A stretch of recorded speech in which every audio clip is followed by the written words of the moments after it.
Happy Friday. এই মাছটার সাথে কে কে পরিচিত? আশা করি সকলেই পরিচিত, যেহেতু কমন একটা মাছ, শোল মাছ। আসলে শোল মাছটা আমার খুবই পছন্দের একটা মাছ। আজকের দুপুরে এটা ছিল। যাই হোক, এটা আজকে রান্না করলাম। প্রথমে কড়াইতে তেল দিয়ে তারপরে পেঁয়াজ দিয়ে দিলাম।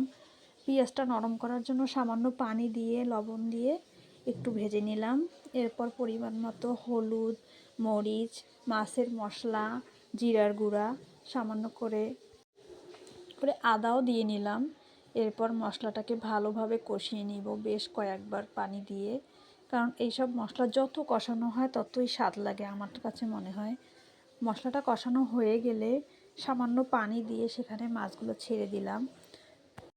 সামান্য পানি দিয়ে মাছটাও একটু ভালো করে কষিয়ে নেব মশলার সাথে, যাতে মশলাটা ভালো করে মাছের সাথে ঢুকে। মাছ কষানো হয়ে গেলে তারপরে দিয়ে দিলাম কিছু টমেটো দেওয়ার পরে একটু পানি অ্যাড করে দিলাম। পানি দিয়ে 10 মিনিট রান্না করার পরে এরপর শেষ পর্যায়ে দিয়ে দিলাম ধনিয়া পাতা। যাই হোক, এটা ছিল মাছের শেষ লুক।